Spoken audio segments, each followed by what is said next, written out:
Naranasan mo na ba ang isang pakiramdam na parang ikaw ay isang anino lang ng isang taong malapit sa'yo? Yun bang parang hindi ka nag-i-exist? Yun bang kahit mawala ka, wala namang makakaramdam kasi wala ka namang halaga? Paano nga ba kung maramdaman mo yun? Ano nga ba ang gagawin mo? Magpapakalunod ka ba sa lungkot, sa inggit, o tatahakin mo ang isang landas? Kahit na alam mong walang kasiguraduhan, basta sigurado ka sa nilalaman ng iyong puso.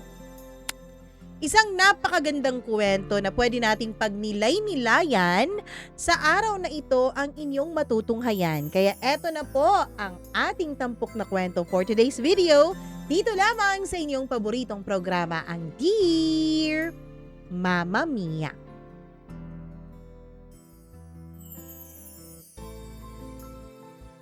Minsan, sa labis nating pag-aalala kung anong tingin sa atin ng iba, ay nakakalimutan natin ang sarili nating halaga. Minsan, dahil nakasentro tayo sa kung anong biyaya ang binibigay ng Diyos sa ating kapwa, hindi natin nakikita na tayo rin pala ay may halaga. Dear Mama Mia, hindi ko po alam kung karapat-dapat bang ibahagi mo sa iyong mga tagapakinig itong kwento ng buhay ko. Wala naman kasing bonggang nangyayari sa buhay ko, Mama Mia. Hindi naman katulad ng ibang mga kwento ninyo na alam mo talagang sa simula't sapul pa lamang ay importante na sila sa mga taong nasa kanilang paligid. Ako po kasi ay hindi, Mama Mia. Ako po ay tila isang anino ng isang nilalang na kahit kailan ay mukhang hindi ko talaga mapapantayan. At dahil sa pakiramdam na yun, maging ako ay nilamon ng galit at nilamon din ng sarili kong inggit. Itago niyo na lamang po ako sa pangalang Daisy. At habang buhay kong tatandaan na kailanman hindi ako naging paborito kahit nino. Hindi ako ang iniikutan ng mundo ng ibang tao. Hindi ako ang sinasabitan ng medalya sa sala. Hindi ako ang pinagmamalaki sa mga kapitbahay. Lahat ng yon ay naranasan ng ate ko pong si Laika. Si ate ang sikat, siya ang matalino. Siya ang paborito ni mama, ni papa, ng mga tita ko, ng mga pinsan ko, ng mga kapitbahay namin, pati na nga ng mga schoolmates at teachers namin. Kahit saan kami magpunta, Mama Mia, ako ang laging nakakabit sa pangalang, kapatid ka ni Laika? Alam mo, ang galing-galing ng ate mo, no? Ang galing. Ang galing-galing daw ng ate ko. Ako? Wow, ang cute naman ng bunso. Medyo mahiyain nga lang. Cute. Mahiyain. Yun lang ang mga salitang naglalarawan sa akin. Pagkatapos nun, wala na. Kahit sa totoo, kung pisikal na aspeto ay mas maganda naman ako sa aming dalawa. Oo, Mama Mia. Masasabihin ko na at hindi naman po ako nagpipiling. Mas defined po ang features ko sa mukha. Mas maputi ako. Mas maraming nagsasabi na may kamukha raw akong artista nung high school kami. Pero hindi pa rin yun naging dahilan para mahalin ako ng mga tao. Akala ko noon habang lumalaki kami dahil mas lalo akong gumaganda, makikita na ng iba ang aking halaga. Pero hindi pa rin pala, Mama Mia. At kahit sabihin pa ng mga tao na hindi naman totoo na may paborito, pero ramdam ko, Mama Mia. Ramdam ko na wala akong papel sa sarili kong pamilya. Kumbaga, Sa pelikula, isa lang akong hamak na extra. Si ate, siya pa rin yung tipo ng kapatid na mabait. Yung sobrang bait na may halong pagkaperpekto na nakakairita na. Tuwing nakakakuha ako ng mababang grado sa exam, siya ang unang nagsasabing, "Okay lang yan, Daisy. Tutulungan kitang mag-review sa susunod." Tuwing napapagalitan ako ni mama, siya ang hahaplos sa likod ko at nagsasabing, "Mama naman, di naman siguro yun sinasadya ni Daisy." Pero hindi ko tinatanggap yon bilang pagmamahal, Mama Mia. Para sa akin, naawa lang ang ate ko. Para sa akin, mas lalo niyang pinapamukha na wala talaga akong sa kalingkingan ng galing niya. Parang ginagawa niya lang yun dahil siya ang perpektong panganay. Dahil expected na siya talaga ang mag-aalaga. Dahil gusto niyang ipakita na mabuti siyang tao.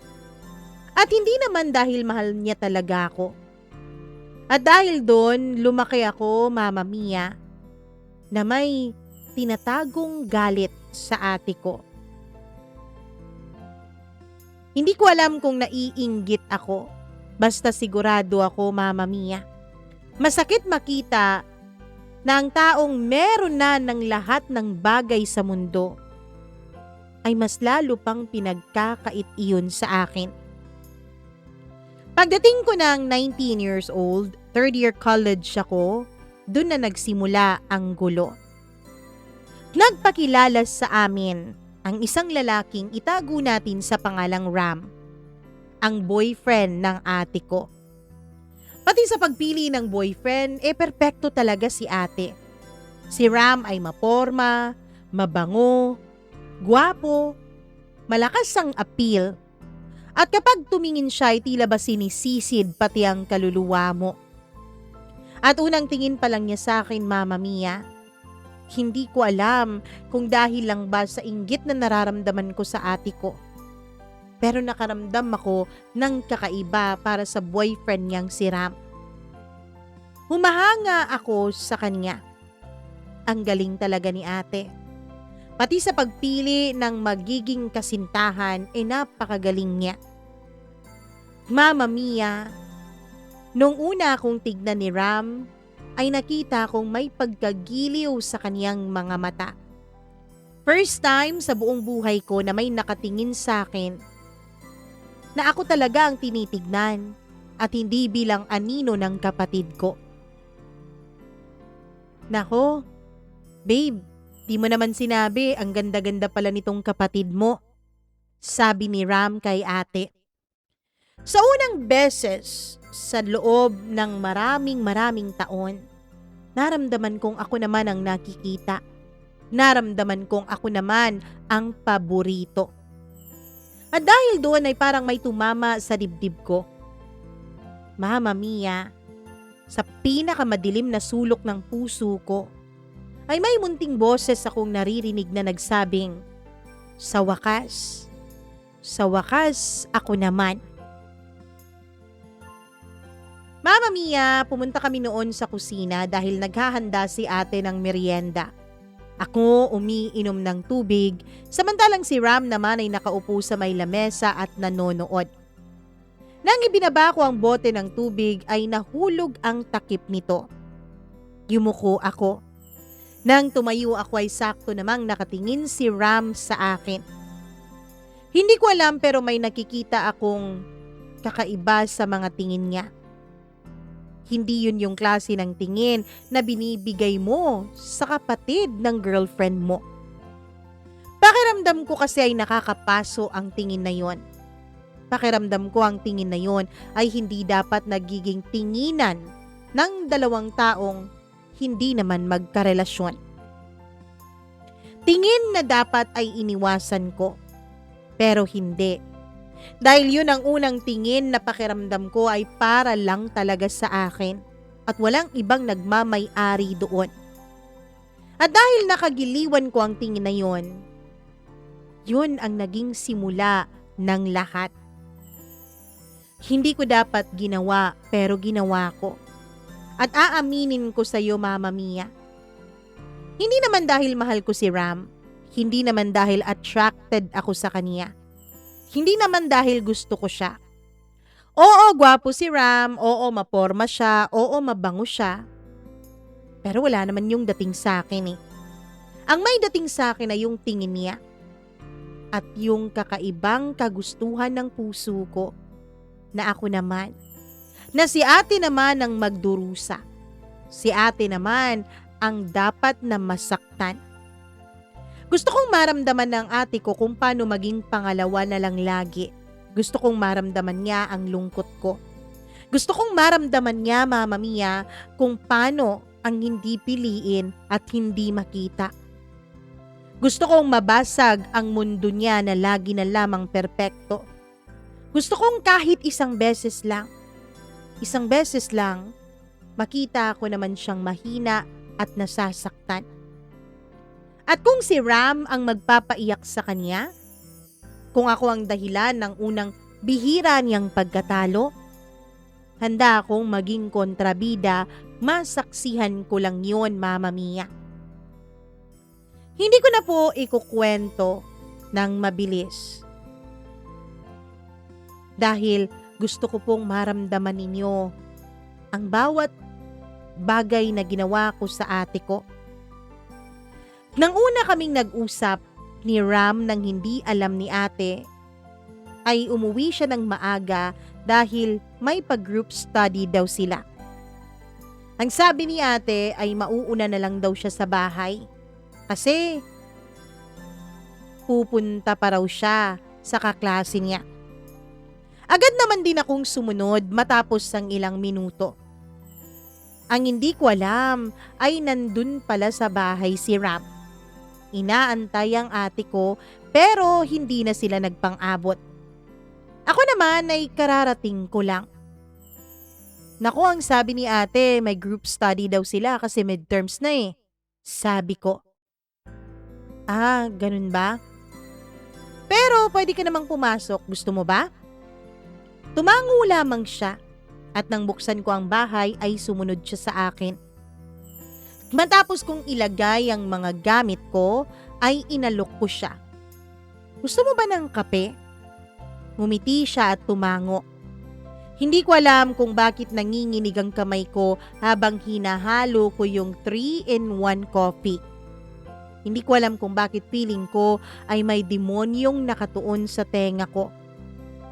Pag-abot ko ng tasa sa kanya, hindi ko alam kung sinasadya niya. Pero bigla niyang hinawakan ang kamay ko, Mama Mia. Hindi ko alam kung bakit may naramdaman akong init. Dahil ba dun sa kaping tinimpla ko? O dahil ba sa mainit niyang palad? Maingat ang pagkakahawak niya sa akin, pero halatang may interes. Halatang may nararamdaman din siyang kakaibang init gaya ko. Mama Mia, sa pagitan ng pagdadampi ng mga balat naming dalawa, ay tila ba nagkahamunan kami. Sigurado ka ba? At hindi ko yun sinagot ng salita.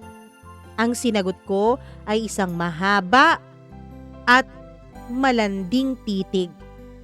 Isang titig na pilit kong pinaparating sa kanya ang mga salitang, "Oo naman, simulan na natin to." Hindi ko na po ididetalye ang lahat, Mama Mia. Hindi ko ididetalye ang lahat agad-agad. Basta ang importante ay may nangyari.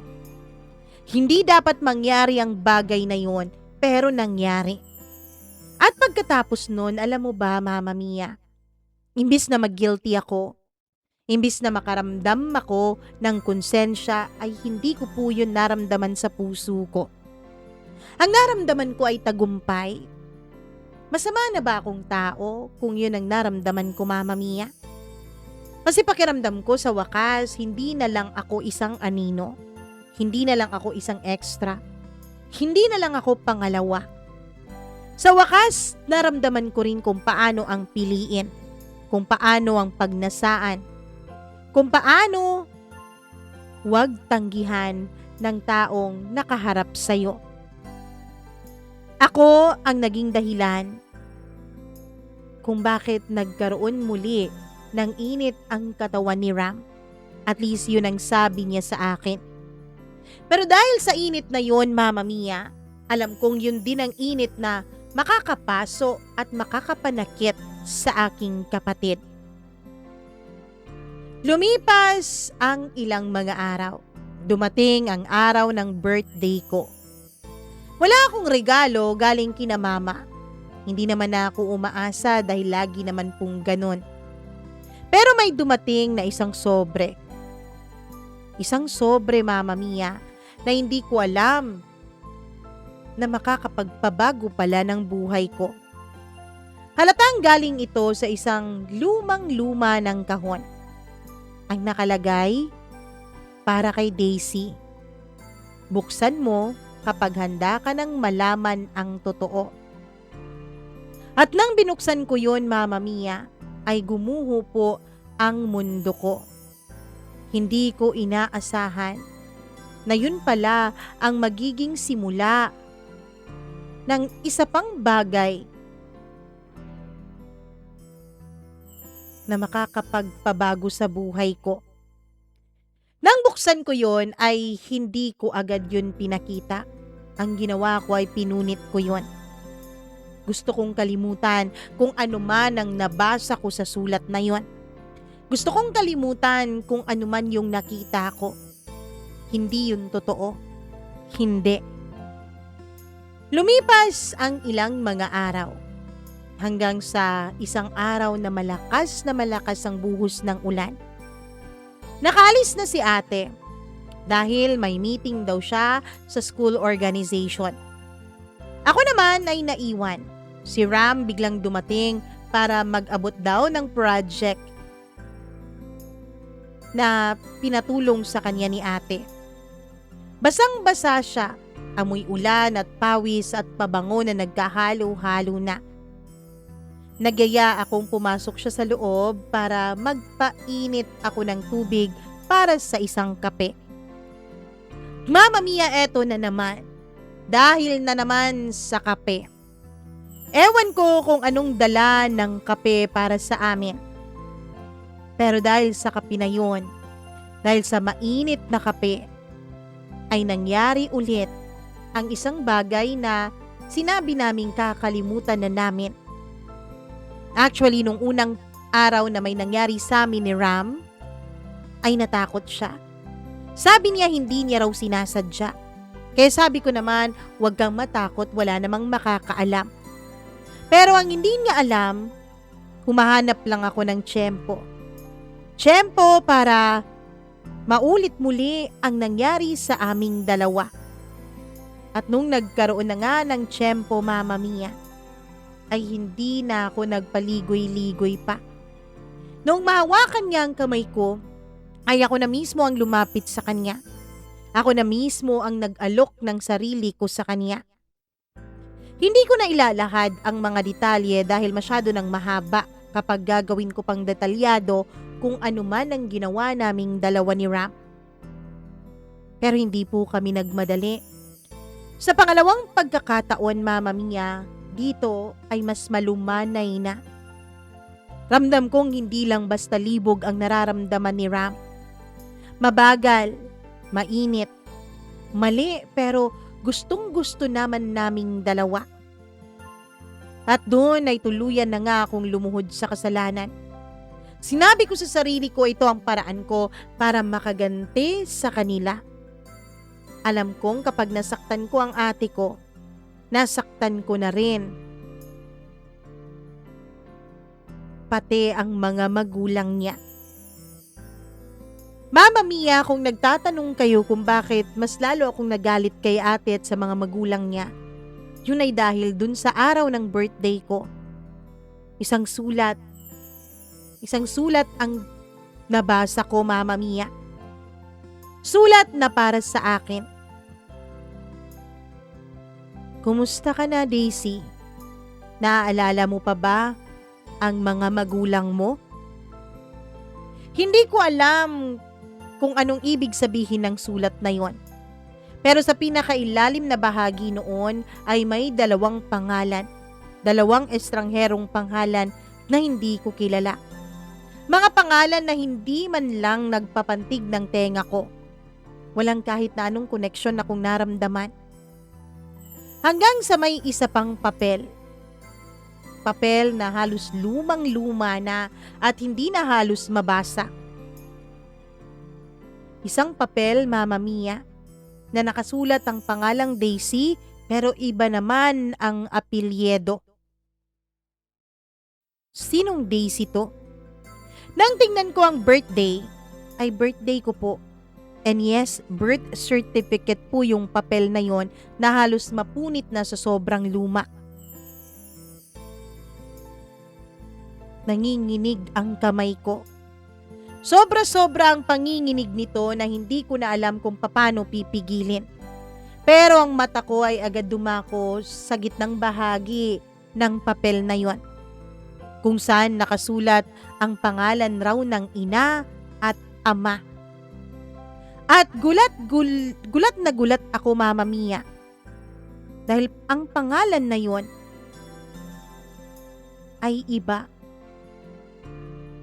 Ang pangalan na yon ay yung pangalan na nakalagay kanina sa sulat. Para po akong binaril. Anong ibig sabihin nito? Ano tong birth certificate na to? Sino ba talaga itong Daisy na to? Iisa ba talaga kaming dalawa? Ang dami-dami kong tanong kahit na alam naman ng utak ko kung anong sagot. Akin yung birth certificate na yun. Kaya pala hindi nila ako mahal. Kaya pala maraming nagsasabi na hindi kami magkamukha ni ate. Dahil hindi pala ako tunay niyang kapatid. Kaya pala hindi nila ako kayang mahalin, gaya ng pagmamahal nila kay Ate Laika. Ay dahil hindi pala nila ako kadugo. Hindi dahil may mali sa akin. Kung hindi nila ako kaano-ano. At dun bumagsak ng buong buo ang mundo ko, Mama Mia. Dun ko na unawaan. Hinisip ko, alam kaya ni ate? Alam kaya niya? Paano kung hindi niya alam? Paano kung sinira ko lang si ate? Si ate na tanging nagparamdam sa akin na pamilya niya ako. Pero gusto ko silang gantihan eh. Kasi sa totoo lang, pwede naman nilang sabihin sa akin ang katotohanan habang lumalaki ako. Pero bakit kailangan nilang itago? At para masaktan ko ang mga magulang ni Ate Laika, kailangan ko siyang masaktan. Di ba sabi nga, mas masasaktan ng magulang kapag nasaktan ng kanilang mga anak? At doon nagsimula ang tunay na dilubyo sa akin. Hindi ko alam kung gaano ako katagal nakatulala matapos kong basahin ang papel na yun. Parang nawala ang tunog sa mundo. Parang bigla akong walang naririnig, walang nararamdaman. Wala akong maalalang pangalan na dapat kong tandaan. Ang naririnig ko lang ay ang sarili kong paghinga na sobrang bilis. Ang paghingang mabigat at parang nauupos na ako. Sino ba ako? San ba talaga ako galing? At bakit nila itinago sa akin ang katotohanan? At bakit ngayon lang may nagsabi sa akin ng lahat ng ito? At sino ang nagpadala ng sulat na yun? Tumulo ang luha ko pero hindi ko yun maramdaman. Parang may sariling buhay ang mga patak ng luha ko. Nahuhulog sila sa papel at pinapalabo pa lalo ang mga salitang sumira sa pagkatao ko. Hindi pala guni-guni ko ang lahat nang hindi ko maramdaman ang pagpapahalaga at pagmamahal sa akin ni na mama at papa. Yun pala ang katotohanan.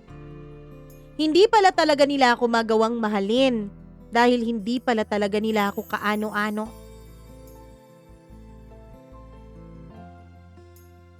Naglalaban noon ang loob ko, Mama Mia. Nasasaktan ako sa pagtatago nila sa akin ng katotohanan. Pero naaalala ko rin ang mukha ng ate ko. Naaalala ko yung mga sandaling pinipilit niyang damayan ako. Yung mga sandaling napapagalitan ako. Yung mga sandaling bumabagsak ako. Yung mga saglit na pinoprotektahan niya ako. Yung mga komplementong binibigay niya sa akin dahil hindi magawang ibigay sa akin ni na mama at papa. Si ate lagi ang nagsasabi sa akin na ang ganda-ganda ko raw. Na sana raw ay kasing ganda ko siya. Kahit na hindi ko naman pinaniniwalaan yon. Dahil noon, Mama Mia, sinabi ko sa sarili ko na kaya niya lang sinasabing maganda ako ay para pagtakpan ng katotohanan na kahit kailan, hindi ako aabot sa kanyang kalingkingan. Pero anong klaseng tao ba ako? Anong klaseng tao ba ako? Kung ang taong pilit na nagpaparamdam sa akin na may pamilya ako, ay sinira ko, sinaktan ko. Inagaw ko ang isa sa pinakamahalagang tao sa buhay niya. Hindi, may kasalanan sa'yo ang Ate Laika mo. Kasi hindi naman niya pinipigilan ng ibang tao na kinukumpara kayo sa isa't isa. Kaya nararapat lang yun sa kanya. Yun ang nag-iisang boses na masama sa utak ko. Pero meron ding nagsasabi sa utak ko, Mama Mia, na wala naman sigurong kasalanan ng Ate Laika. Hindi naman siguro niya alam ang katotohanan din. Isang gabi, Mama Mia, 8:00 na noon, narinig ko ang pagkalansing ng gate sa labas. Napalunok ako. Alam kong hindi uuwi noon sina Mama at Papa. Dahil ang sabi nila ay pupunta daw sila sa kapatid ni Mama na kakauwi lang galing Canada. Actually, dapat ay sumunod ako sa kanila pero matapos ko ngang maramdaman ulit ang bigat ng dibdib ko ay hindi na lang ako sumunod. Bakit pa? Makikipagplastikan pa ba ako doon? Hindi na, no? Ayoko nang makipagplastikan. Dahil alam naman siguro ng lahat na naroroon na hindi ako kadugo. Noong tignan ko kung sino ang dumating ay si Ram pala, hindi si ate. Siguro andun pa rin siya sa org meeting niya. Pagbukas ng pinto ay nakita niya akong nakaupo sa sahig. Nakapikit ako dahil ayokong makita niya akong ganito. Daisy? Boses niyang mababa. May lungkot na hindi ko mabasa. Hindi ako sumagot. Naramdaman kong lumapit siya.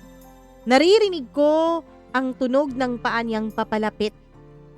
Mabagal, maingat. Para bang natatakot siya na may masira. Nang maramdaman kong nasa harap ko na siya ay dahan-dahan niyang kinuha ang papel mula sa tabi ko. Ang papel na hindi ko magawang itapon. Ang papel na pinunit ko na noon pero binuo ko ulit. Daisy, ano to? Hindi ko masabi. Hindi ko kaya. Pilit niyang inaaninag ang papel na yon. At nung mabasa niya kung anong nakalagay doon ay nakita ko ang ekspresyon ng kaniyang mukha na bigla na lang nagbago. Nakita ko ang gulat. Pero mas nakita ko ang awa sa kaniyang mga mata.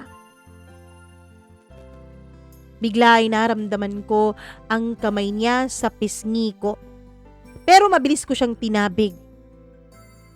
Ano yan, Ram?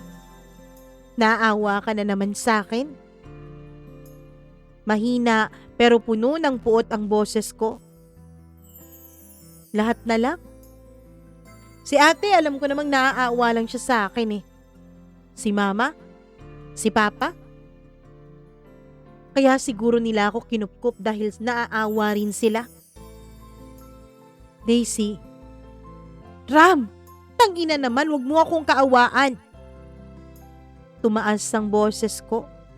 Nanginig at pumutok ang init na nararamdaman ko, Mama Mia. Sa unang pagkakataon, narinig ko ang sarili kong sumigaw nang hindi ko magawang pigilan. Kasi dati, kapag nasasaktan ako, kapag naiinggit ako kay ate, iniiyak ko lang yun ng lihim. Hindi ako nagpaparamdam ng kahit na anong sakit sa kanila. Tinatago ko lamang. Pero sa unang pagkakataon, Mama Mia, ay nilabas ko ang sakit na nararamdaman ko. Ayoko ng awa, Ram. Ayoko na sa tingin ninyo ay parang kawawa-awa akong nilalang. Ayokong tignan niyo ko na parang extra lang sa buhay ninyo. Tumahimik si Ram. Pero Mama Mia, ang kanyang mga mata ay punong-puno ng emosyon. Hindi ko alam kung ano ba ang mga emosyon na yon. Pero pilit ko na lang iniisip na awa lang yon. At sa sobrang sakit, sa sobrang gulo ng isip ko, ay nasabi ko ang mga salitang hindi ko dapat binigkas sa kanya. Nagagalit ako kay ate dahil kinakaawaan niya ako. Nagagalit ako sa mundo dahil alam ko anino lang ako ni Ate Laika. Kaya nung makilala kita, Ram, inisip kong ikaw ang magiging tulay ko para kahit papaano ay maramdaman man lang ng ate ang sakit. Kaya kita inakit. At hindi lang yun, Ram. Inakit kita sa pangalawang pagkakataon para mas lalong masaktan si ate. At kapag nasaktan siya, alam kong mas doble ang sakit noon para kina mama at papa. Inakit lang kita, Ram. Hindi naman talaga kita mahal eh. Ginamit lang kita para saktan ko ang ate ko. Pero ngayon hindi ko na alam kung tama pa ba yung ginagawa ko. Hindi kumurap si Ram, Mama Mia. Parang tumigil ang oras. Ako lang ang humahabol ng hininga. Parang si Ram, parang hindi siya humihinga. Para bang habang dinadigest niya yung mga sinasabi ko ay tumigil ang lahat sa mundo niya. Ilang saglit pa ay mahina siyang nagsalita. Anong sinabi mo? Tanong niya. Sa isang iglap ay wala na akong pakialam. Binuhos ko na ang lahat.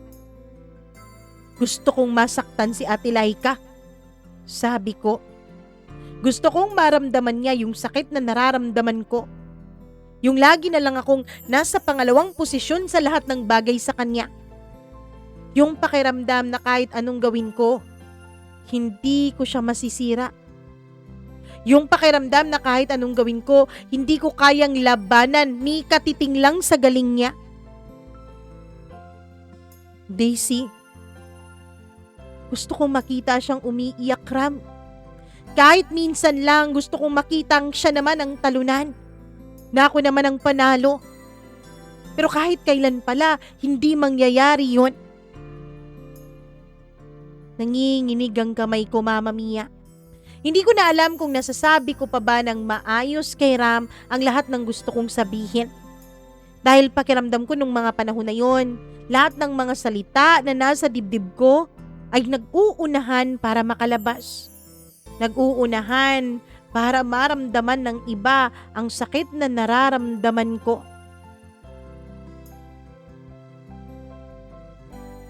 Gusto kong manalo, Ram. Gusto kong manalo laban kay Ate Laika kahit isang beses lang.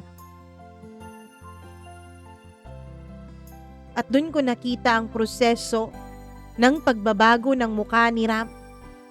Mula sa kaninang awa, naging gulat. Tapos naging sakit. Tapos nakita kong parang galit. Oo, galit, Mama Mia. Hinawakan niya ako sa braso ko pero hindi naman yung marahas na pagkahawak na nasasaktan ako. Parang ang gusto niyang gawin ay pigilan ako, pakalmahin ako, suyuin ako. Daisy, saan mo ba nakukuha yung iniisip mo ha? Mali ang iniisip mo.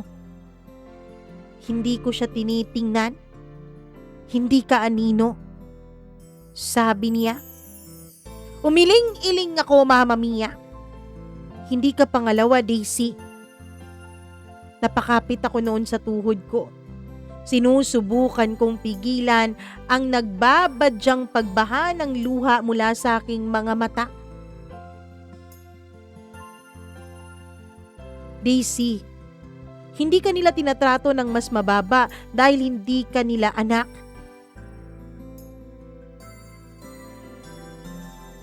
Huminga siya ng malalim. Ano? Anong ibig mong sabihin? Alam mo ba kung bakit, Daisy? Tumahimik ako, Mama Mia. Pero noon ay hinahanda ko ang sarili ko dahil pakiramdam ko ay may alam si Ram na hindi ko alam.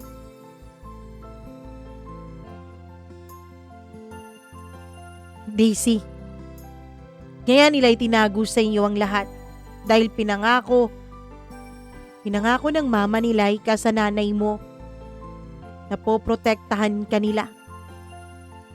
Na hindi ka dapat madamay sa galit ng mga magulang ng tatay mo sa kanya. Napakunot ang noo ko, Mama Mia. Ano? Anong alam mo? Daisy, ang nanay mo kailanman hindi nagustuhan daw ng tatay mo, ng pamilya ng tatay mo. Pero pinaglaban siya ng tatay mo. Nagsama sila hanggang sa nabuo ka. Pero 2 araw lang mula nung pinanganak ka, 2 araw lang namatay ang tatay mo sa aksidente. Kaya sinisisi ng mga magulang niya ang nanay mo. Hinanap ka nila at napadpad nga ang nanay mo sa mga magulang ni Laika. Si Laika noon ay 3 years old pa raw. Ikaw ay bagong panganak pa. Sa kanila kayo nakatira. Hanggang sa isang araw ay nagkasakit ng malubha ang nanay mo. Nakiusap siya sa mga magulang ni Laika na huwag kang ibigay sa mga magulang ng papa mo. Ang nanay mo ay ulilang lubos na. Wala siyang mga magulang at wala rin siyang mga kapatid, kaya wala siyang pwedeng mapag-iwanan sa'yo. Nakiusap siya sa mama at papa ni Laika. Alam mo ang lahat ng to? Ibig sabihin alam ni Ate Laika? Natatakot sila, Daisy. Natatakot sila na kapag nalaman mo ay aalis ka. Hahanapin mo ang pamilya mo. Yun ang ayaw nilang gawin dahil nangako ang nanay ni Laika sa nanay mo. Napoprotektahan ka niya at kailanman ay hindi ka mapupunta sa pamilya ng tatay mo. Nanlamig ako, Mama Mia. Lalo pa nung sinabi ni Ram sa akin na delikado daw ang pamilya ng tatay ko. Hindi ko na lang po idedetalye dito kung anong klaseng delikado ba yun. Basta delikado. Parang biglang lumabo ang lahat sa akin. Hindi ko alam noon kung saan ako kakapit. Hindi ko alam kung ano ang totoo. Ako ay ampun lang at hindi lang basta-basta ampun. Kundi tinago nila sa akin ang lahat dahil may pamilyang delikado ang tatay ko. Hindi ko na alam kung totoo bang tinago nila ako para protektahan. Totoo yun, Daisy. Totoong itinago ka nila para protektahan. Para wag kang madamay sa gulo ng pamilya ng tatay mo. Iba ang gulo nila. Hindi katulad ng gulo natin. Mama Mia, hindi ko na lang po idedetalye ang lahat. Pero basta, maraming kalaban at kaaway ang pamilya ng tatay ko. At sa kanila, Mama Mia, ubusan ng lahi. Hindi pwedeng may matira. Kaya ayaw ng aking nanay, ng biological mother ko, na mapunta ako sa pamilya ng tatay ko. Dahil ang duda daw ng nanay ko, Mama Mia, ang tatay ko ay hindi naman talaga daw aksidente ang ikinamatay, kundi dahil yun sa gulo na kinasangkutan ng kanyang pamilya. At ayaw ng nanay ko na madamay ako, kaya niya ako binigay sa kanyang kaibigan. Dun ko naisip, Mama Mia, kung tunay nga ang mga tinura ni Ram, kung tunay nga ang mga naikwento sa kanya ni ate, ibig sabihin, trinaydor ko ang tao at ang pamilyang kumupkup at nagprotekta sa akin.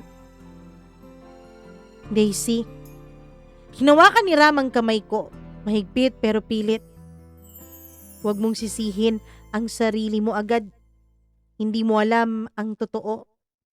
Walang nagsabi sa'yo, kaya ka sugatan.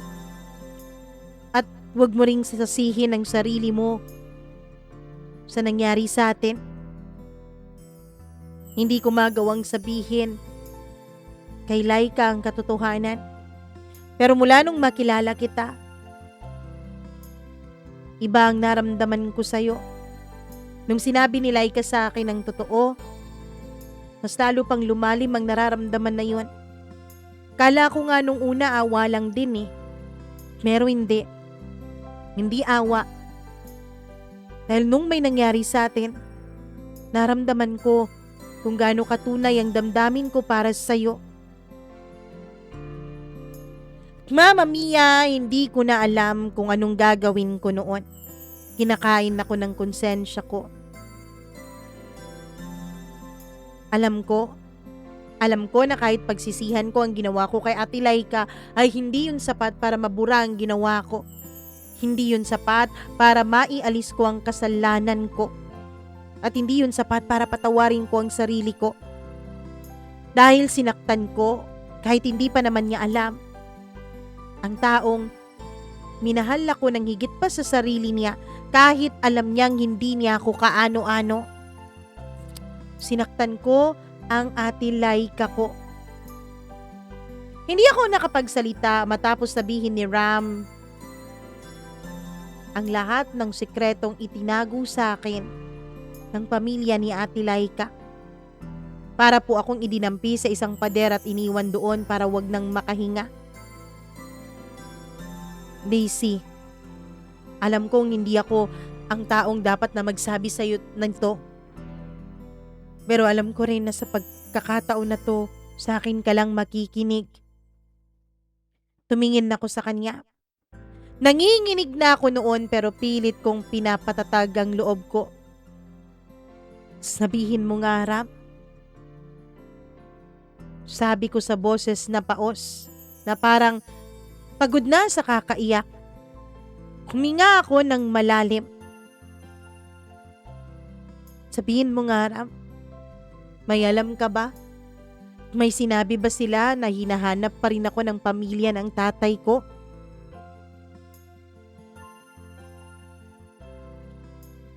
Daisy, ang pamilya ng tatay mo ay makapangyarihan.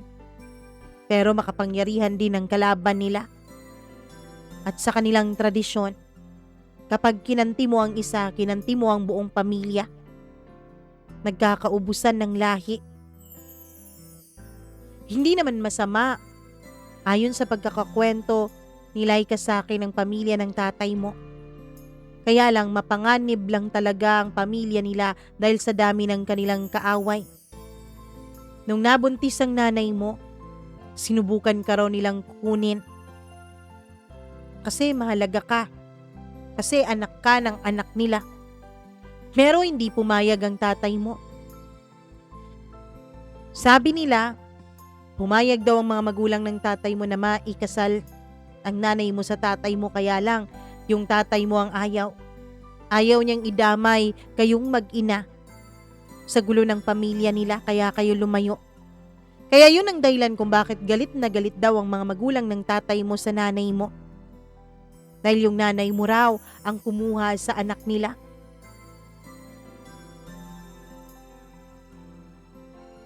Hindi ko masasabi pero ang sabi sa akin ni Laika, mukhang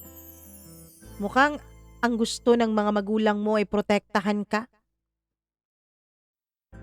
Sa tingin mo ba, Ram? Sa tingin mo ba pamilya ng tatay ko ang nagpadala ng sulat na to? Pati ng lumang birth certificate na to? Di ko alam. Pero kailangang malaman nila Laika na may nagpadala sa iyo nito. Wag Ram. Ayoko. Kasi sabi mo nga delikado, 'di ba? Sabi mo nga mahirap kalabanin ang mga kalaban ng pamilya ng tatay ko. Mama Mia, buong buhay galit ako pero sa maling dahilan. Buong buhay ko inisip ko anino lang ako ng ate ko. Buong buhay inisip ko na paborito siya, na hindi nila ako mahal pero wala naman talaga silang obligasyong mahalin ako. Dahil hindi naman talaga nila ako kaano-ano. Ni hindi nila ako kadugo. Kaya dapat pala mas magpapasalamat pa ako sa kanila. Dapat pala tinatanaw kong utang na loob ang pagpapalaki nila sa akin. Umiiyak ako noon nung biglang dumating ang ate Laika ko. Ram? Daisy, anong nangyayari dito? Naguguluhang tanong ni ate Laika. Noon ay tumigil na ang malakas na ulan sa labas. Naririnig mo na ang tunog ng mga palaka dahil sa sobrang lakas ng ulan kanina. Ram, anong ginawa mo kay Daisy? Ano to? Sabi ni ate Laika nung kinuha niya yung papel. Noong makita niya yung laman ng papel ay gulat din ang nabasa ko sa kanyang mukha, Mama Mia.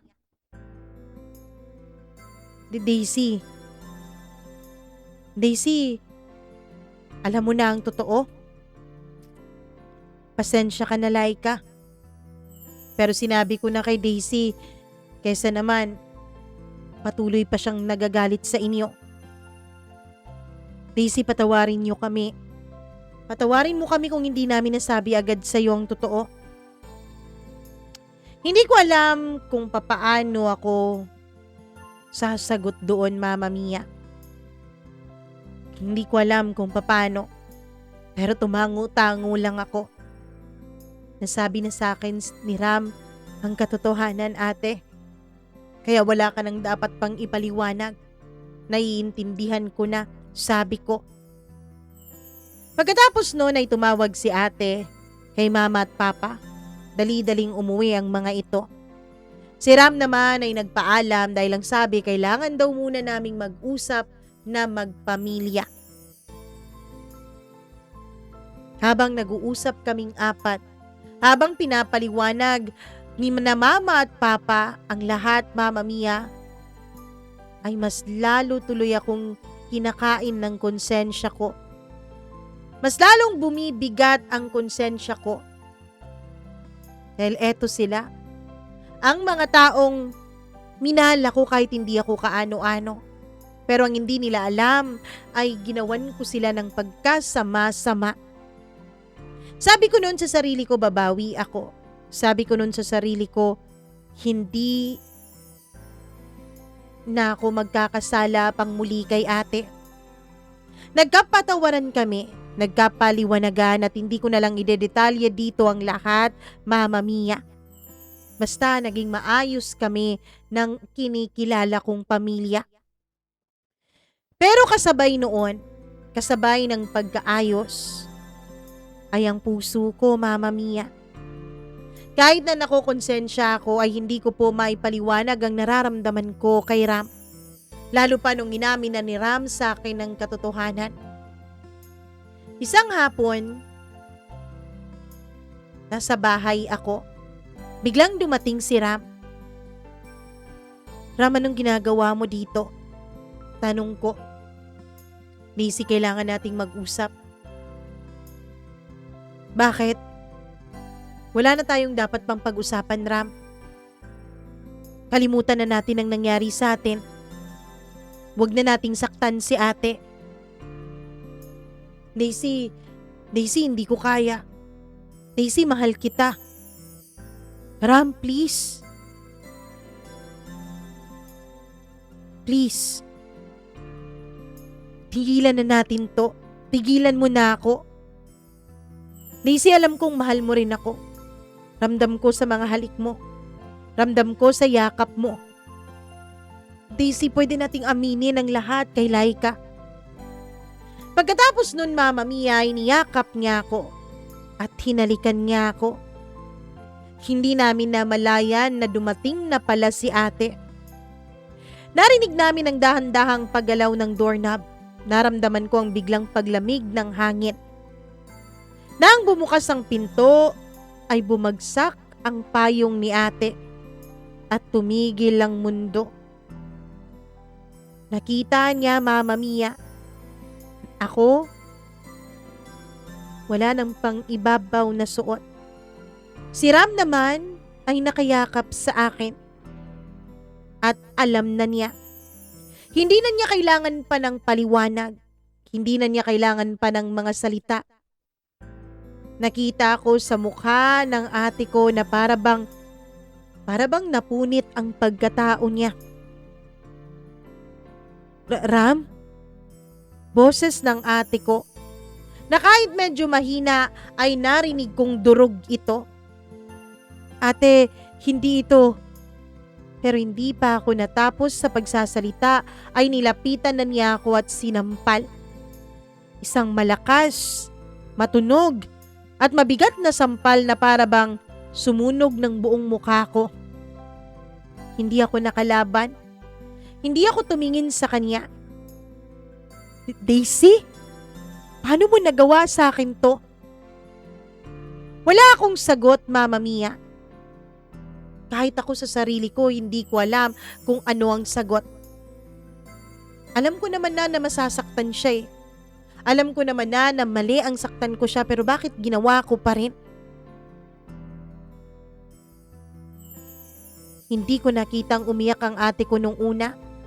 Galit, pagkabigo at pagkatalo ang nakita ko sa mga mata niya.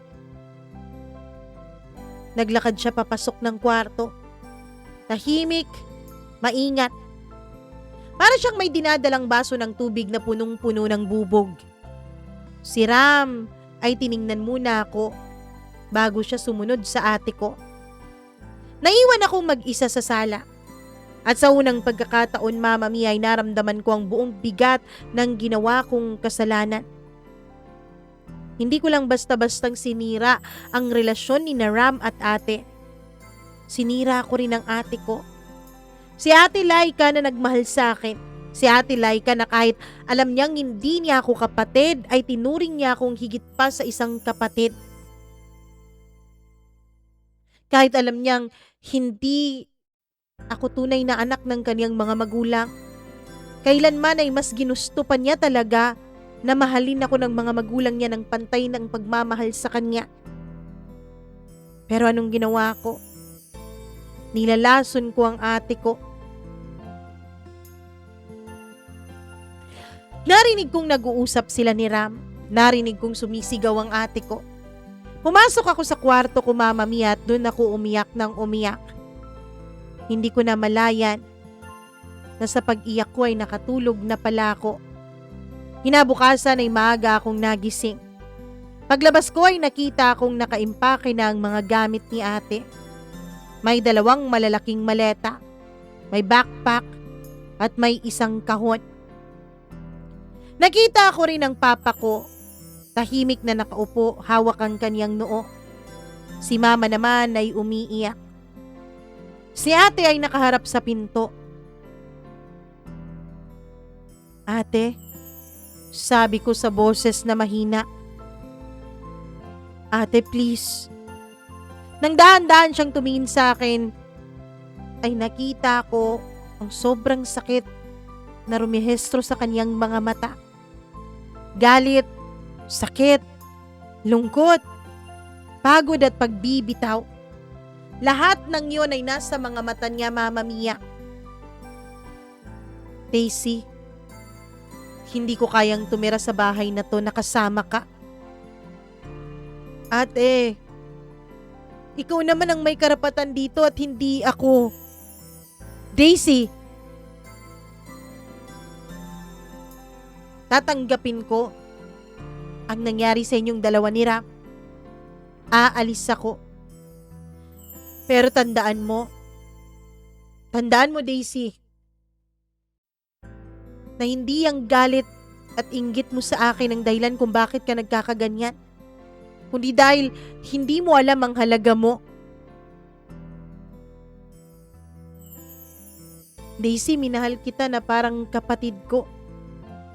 Minahal kita na parang galing tayo sa iisang mga magulang. Naiintindihan kong galit ka sa akin, naiintindihan kong naiinggit ka, naiintindihan kong nagsiselos ka.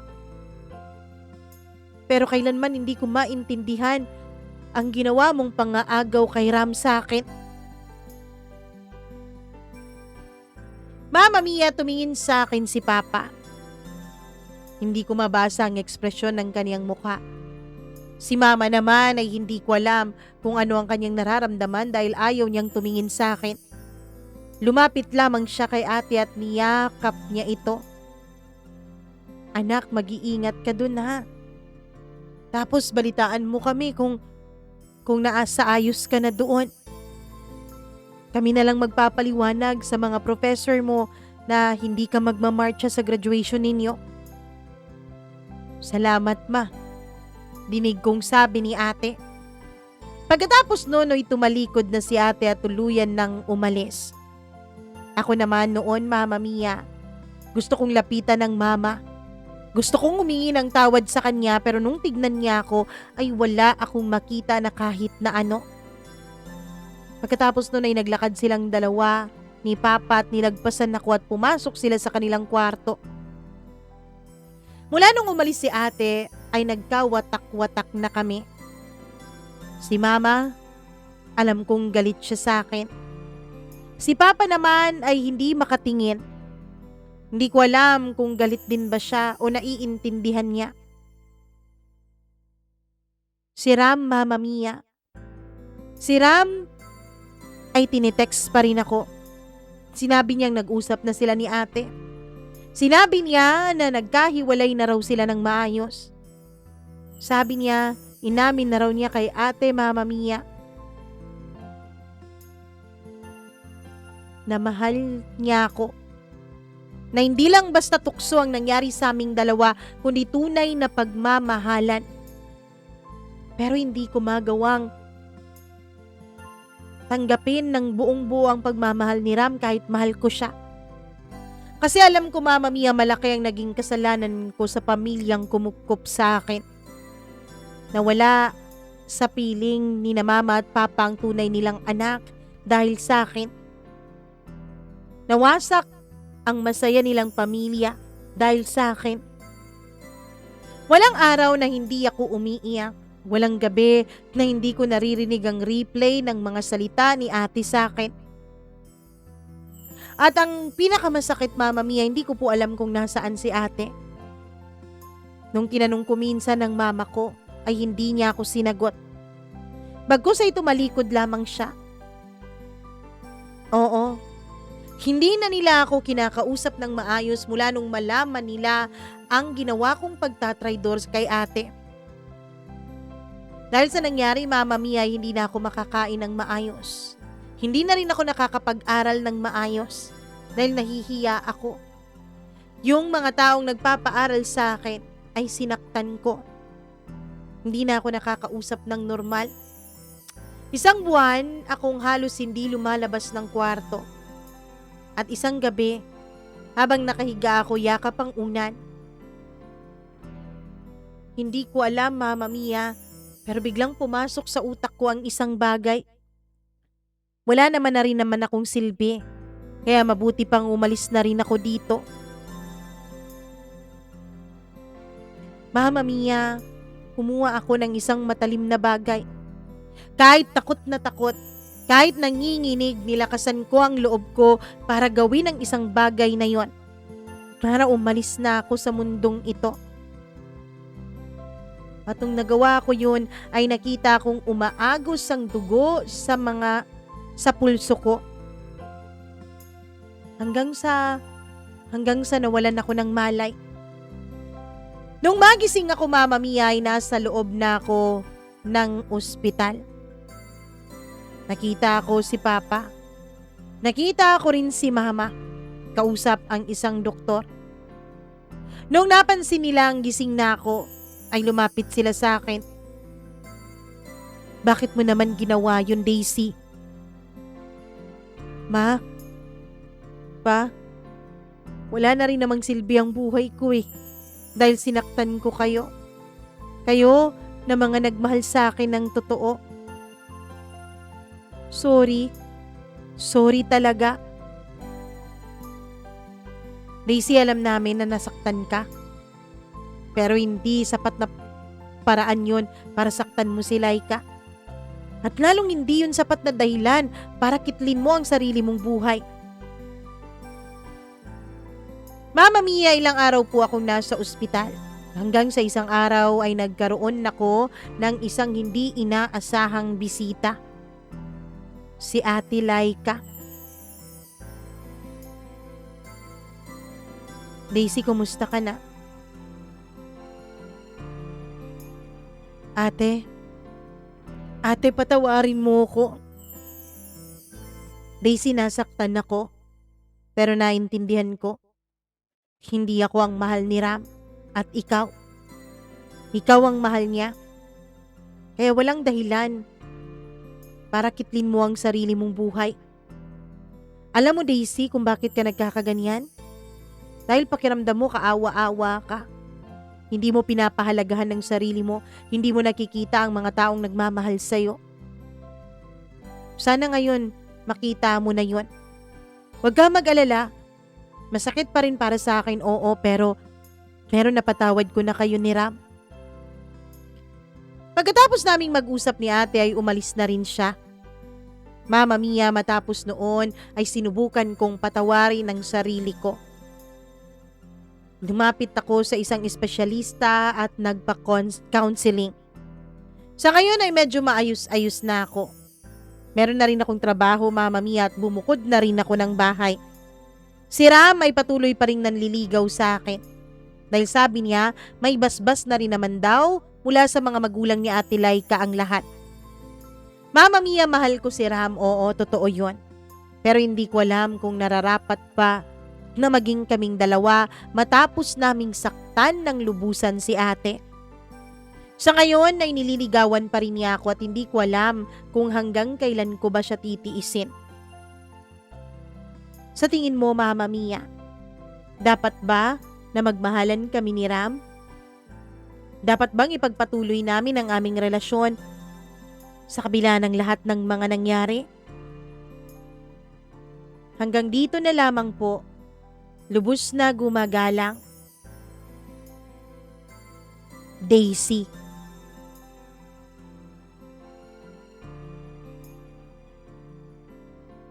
Dapat ba? Charot. Well, tapos naman na ang nangyari at sabi mo nga, meron ng basbas, may blessing na mula sa katias-taasan, charot, mula sa mga magulang ni Daisy, mga magulang ni Laika. At sa tingin ko naman parang natanggap na rin naman ni Laika kayong dalawa ni Ram. So, for me, go ahead, 'di ba? Kung yun naman ang magpapasaya sa'yo, go ahead. Deserve mo na rin naman na maging masaya sa kabila ng lahat ng mga ginawa mo. At syempre, kung mapatunayan man talaga ni Ram na ikaw ang mahal niya dahil sa haba ng panahon, nandyan pa rin naman siya. So, para sa akin, go ahead. Pero bago mo gawin yon, magpaalam ka ulit sa mga magulang ni Laika, pati na rin kay Laika. 'Di ba? Naniniwala naman ako that time heals all wounds. So, darating ang panahon na magkakapatawaran kayo at minsan ka na rin namang minahal ng lubos ni Laika bilang isang kapatid. Naniniwala ako na magbabalik pa rin naman ang pagmamahal na yon. Anyways, maraming salamat Daisy, at kung kayo na mga nanonood o nakikinig ngayon, kung may iba kayong opinion, kakaiba sa opinion na sinabi ko kay Daisy, go ahead, comment lang po. Wala tayong pakialamanan ng opinion dito, charot lang. Kanya-kanya tayo. Kung ano bang gusto nyo, ipagpatuloy ba ni Daisy? Tanggapin ba niya si Ram o hindi? Kayo na po ang bahala sa inyong mga kuro-kuro o mga opinion o mga gusto nyong gawin ni Daisy. Ayan po ang ating comment section sa baba. Go ahead. At syempre, wag nyo pong sanang kalimutan na i-like at i-share ang video na to. At wag nyo rin kalimutan na mag-subscribe dito sa ating channel kung hindi pa po kayo subscriber. Ako po si Mama Mia na nagsasabing hello sa ating mga members. Akala nyo aalis na ako, no? Hindi. Ayun, magbabasa pa tayo ng mga pa-shoutout ninyo. Pero bago yan, syempre uunahin muna natin ang ating mga members. Hi ako kay Benson Boyser. Hi din kay Smack Dax. Maraming salamat. Kay Colin Bueno, Dayan Martinez at Evelyn Kawit. Hello rin kay Maria Elena Abe, Maureen Tugab, Gimaras Girl, Easy Gale, Mila Raduban at Freaky. Thank you very much sa inyong panonood at pakikinig dito sa ating channel.